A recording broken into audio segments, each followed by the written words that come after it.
shattered into pieces. In my parents' pristine living room, clutching my medical reports with trembling hands. Stage 2 breast cancer. I was only 26. We need $300,000 for the complete treatment, I said, my voice barely above a whisper. The insurance only covers part of it. I've saved up $100,000, but I need help with the rest. My mother sat perfectly still on our imported Italian leather sofa, her face a mask of practiced composure. My father stood by the window, his back turned to me. The silence stretched between us like a chasm. We can't help you right now, Olivia, my mother finally spoke, her voice eerily calm. Your sister Madison's wedding is in 3 months. We've already committed to paying for everything. I blinked, certain I had misheard. Mom, this is cancer treatment we're talking about. The doctors said we need to start immediately. Do you have any idea how much we've already spent on the wedding? My father turned around, his face flushed with irritation. The venue alone cost $150,000. The flowers are being flown in from Holland. Madison deserves her dream wedding. Deserves. The word hit me like a physical blow. And I don't deserve to live? My voice cracked.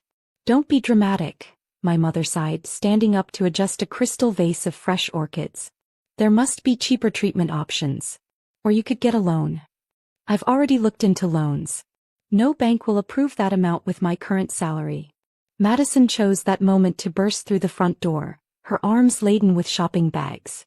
Her face glowed with the particular happiness of someone who had never faced real hardship. Mom, I found the perfect Vera Wang dress. It's only $45,000. She froze when she saw my tear-stained face. Oh, are you still talking about the cancer thing? The cancer thing. As if I had announced a minor inconvenience rather than a life-threatening illness. Madison, I turned to my sister, hoping to find a shred of empathy. Could we maybe scale back the wedding a little? Just enough to dash. Absolutely not. She cut me off, dropping her shopping bags. I've been planning this wedding my entire life. Jason's family is expecting something spectacular. I can't embarrass them with a budget ceremony. I looked between my sister and my parents, these people who shared my blood but somehow couldn't share their humanity. The reality of my situation crashed over me like a wave. How much is the total wedding budget? I asked quietly. My father shifted uncomfortably. Around $400,000. The number hung in the air between us. $400,000 for a single day of celebration. While I needed $200,000 to save my life. I see, I whispered, gathering my medical papers. I see exactly where I stand in this family. Olivia, don't be like that. My mother reached for my arm. We'll help you figure something out after the wedding. I pulled away from her touch. After the wedding might be too late. That night, I sat in my small apartment, surrounded by medical bills and wedding invitations. The cruel irony wasn't lost on me. My phone buzzed with a text from Madison. Don't you dare tell Jason's family about your situation. I don't want anything overshadowing my special day. I turned off my phone and opened my laptop. If my family wouldn't help me, I would have to save myself. I had built a small consulting business over the past few years, specializing in corporate restructuring. It wasn't huge, but I had made a name for myself among smaller companies. What my family didn't know was that I had recently been approached by a major investment firm. They wanted to acquire my business and its client list. I had been hesitant to sell, but now, with trembling fingers, I pulled up the email from Sterling Capital Partners. Their offer was still valid. $2.5 million for my company and a position as their senior consultant. I glanced at the medical reports spread across my desk, then at Madison's wedding invitation with its gold leaf embossing and hand calligraphed details. The choice was clear. The next morning, I walked into Sterling Capital's offices and signed the acquisition papers. By afternoon, the money was in my account. I scheduled my first treatment for the following week. I didn't tell my family about the sale or the money. Let them think I had taken out loans or found cheaper options. They were too busy with wedding preparations to ask anyway. The months that followed were a blur of chemotherapy sessions and business meetings. I worked remotely when I could, building my position at Sterling Capital even as the treatment ravaged my body. My hair fell out, my skin turned sallow, but my mind stayed sharp. Madison's wedding was everything she had dreamed of: orchestral music, cascading flowers, ice sculptures, and a bride who looked like she had stepped out of a fairy tale. I sat in the back, wearing a wig and makeup that couldn't quite hide what the chemotherapy had done to me. No one mentioned my cancer during the reception. It would have ruined the perfect atmosphere. After the wedding, my parents and Madison jetted off for a 2-week celebration in the Maldives.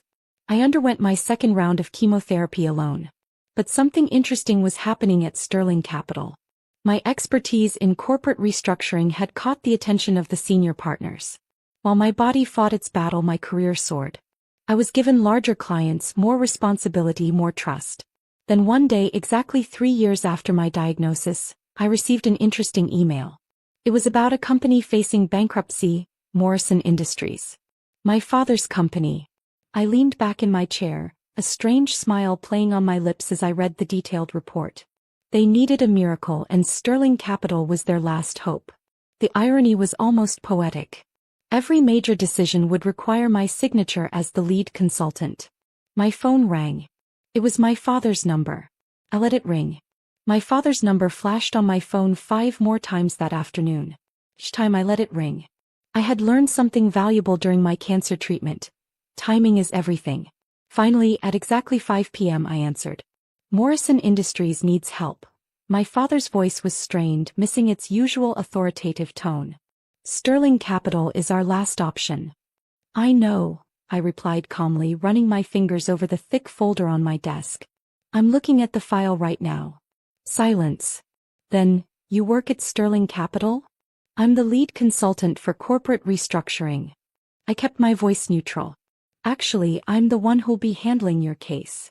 The sharp intake of breath on the other end told me he understood the implications. Olivia. He started, but I cut him off. Let's schedule a proper meeting.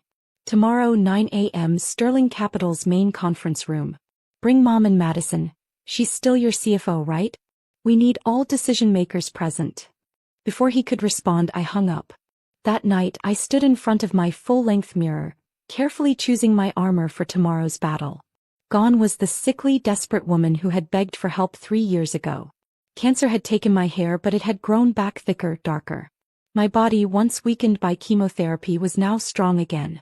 I chose a perfectly tailored black suit, Louboutin heels, and the diamond earrings I had bought myself after my first major deal at Sterling.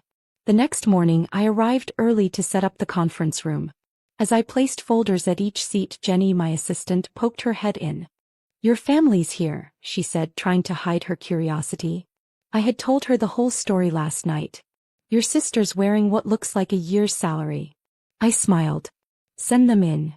They entered like actors on a stage.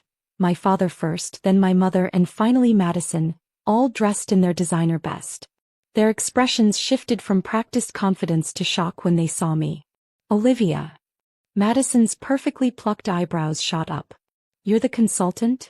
Please take a seat. I gestured to the chairs, ignoring her question. We have a lot to discuss. They sat, looking uncertain for the first time in their lives. I remained standing, picking up a remote to lower the presentation screen. Morrison Industries, I began, clicking to the first slide. Founded in 1985, current market value approximately $50 million.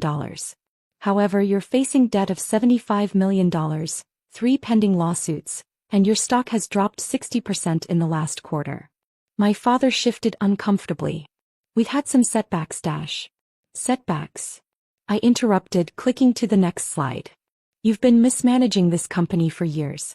Madison's department alone has lost $30 million in failed initiatives. Those designer office renovations didn't help either.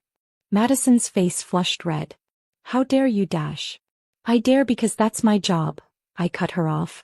I dare because Sterling Capital has authorized me to either save or sink your company.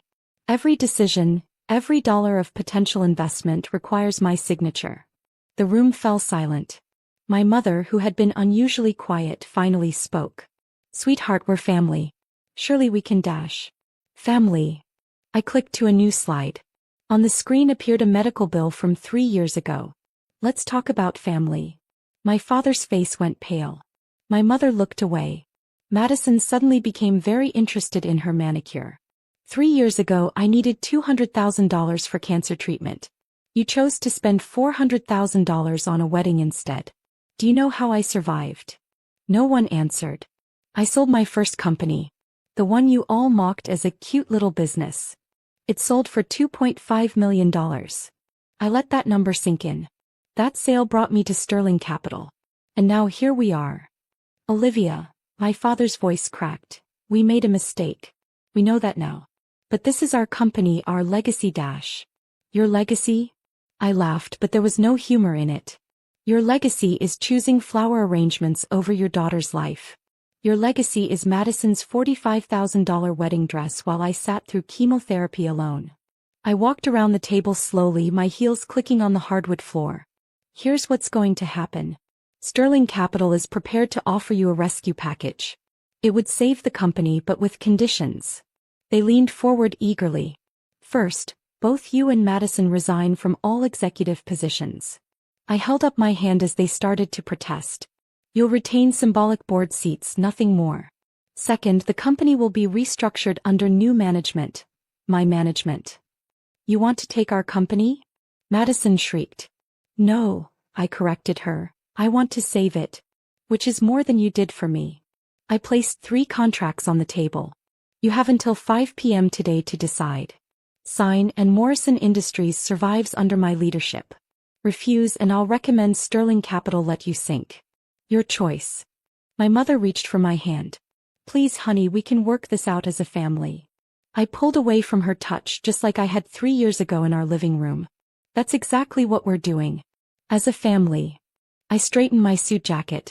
Oh, and Madison, that Hermes bag you're carrying? The real ones have different stitching. You should have consulted me. Authenticating luxury items became something of a specialty during my treatment.